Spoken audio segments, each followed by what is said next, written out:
అబ్బబ్బా! షిషి ఇలా రీల్స్ పిచ్చి పాడుగాను. ఎంత దాకా తెగిస్తార్రా వారి. నిన్న ఒగామె నీళ్ళలో దిగి రీల్స్ చేస్తా అని నీళ్ళలోనే కొట్టుకపోయింది. ఇప్పుడు ఈ మోతవారి కొత్తగా రీల్స్ చేస్తే జల్ది ఫేమస్ అయితామని ఆఖరికి ఎంత కథ అయిందో చూడుర్రి. ఆహా! నడి రోడ్డు మీద కుర్చేసుకొని మూతికి గిలాస పెట్టి షాయి తాగుకుంటా ఏమన్నా కూసున్నావా అని నీ ధైర్యానికి మొక్కాలిపో. ఏడికెళ్ళొస్తాయి మీ గిసొంటి కొత్త కొత్త ఆలోచనలు? ఎవరన్నా నేర్పుతారా లేకుంటే పుట్టుకతోనొచ్చినాయా ఇవి? మీ రీల్స్ పిచ్చి పాడుగాను. పుసుక్కున ఏదైనా బండొచ్చి గుద్దితే నామరూపాలు లేకుండా పోతారు మీ తెలివి గంగల గల్ప.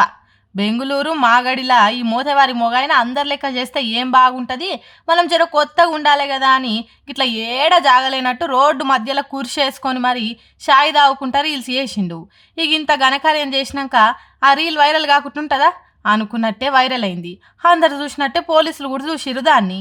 ఇంకేముంది, నీ కొత్తదనానికి నీ తెలివికి సన్మానం చేయకుంటే ఎట్లా తమ్ముడు అని వచ్చి జీప్లు వేసుకొని పోయిరట. కేసు రాసి మంచిగా మైల పోలు తీసిర్రట. ఇంకో పారి ఇట్లా ఎరైటీ రీల్స్ చేస్తారా ఎవరన్నా చెప్పుర్రి, ముందే పోలీసు వాళ్ళకి చెప్పి పెడతాం. వాళ్ళకి జర దొరకబట్టే పనన్నాళ్ళకి అవుతుంది.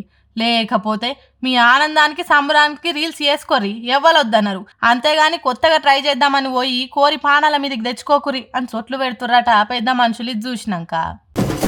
ఈడు మనిషాగాడ్దా పుస్తకాలు పట్టుకుని ఆ చిన్న చేతులతోని గీ పని చేపిస్తాడా? తెలివి ఉందా లేకుంటే ఎవరికన్నా అప్పిచ్చిండా? ఇంత ఎర్రటెండలా పిల్లలతో గీ పని చేపిస్తే ఉంటారాలు? ఓ ఏంది ఎవరి మీద గింత గరంగా నోరు వారేసుకుంటున్నావు అంటారా? మీరు ఇది చూసినాక ఏమంటారో నేను కూడా ఇంట పాన్రి చూపిస్తా. అయ్యో ఏందిరా ఇది, చదువుకోను బడికి తోలితే వాళ్ళతో గీ పని చేపిస్తారు. ఆ డ్రైవర్కు జీతం ఇచ్చి దండగానే పిల్లగాళ్ళతో బస్సు నొప్పిస్తాడా? వాళ్ళ ఎంత చేతులు, ఇంత ఎర్ర టెండలా మనకే జరసేపు నిలబడితే వశం అయితలేదు. అసొంటిది పిల్లలతోని గంత పెద్ద బస్సు నొప్పిస్తే వాళ్ళ పానం ఏం కావాలి? ఎండకేదన్నా అయి కింద మీద చేస్తే ఎవరది బాధ్యత? ఏంది చిన్న, ఏమైంది అసలు జర చెప్పురా నాని. చెప్పండి.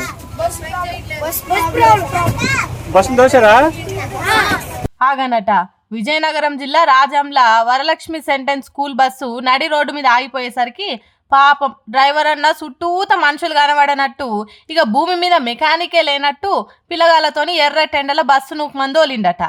ఎంత తెలివిమంతుడో కదా. మరి బస్సు మార్చలేదా అప్పటి నుంచి?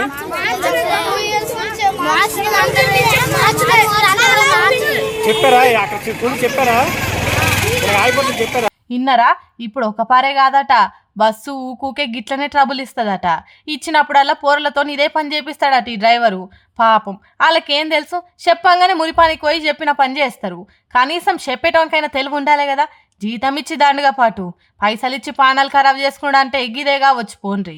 మరి చూసినాక పిల్లలు అయ్యవాళ్ళు ఏమంటారో, ఈ స్కూల్ మార్పిస్తారో లేకుంటే ఆ డ్రైవర్ను మార్చేస్తారో కానీ ఓ అయ్యవాళ్ళు జర మీరు కూడా మీ పోరలను ఈ స్కూల్కు దోలినమా అంటే దోలినమా అన్నట్టు కాకుండా సాటుకి ఇట్లా ఏదన్నా పనులు ఏపిస్తుర్రో కూసబెట్టి అడుగుండ్రి, లేకుంటే చాలా మోసం అవుతుంది.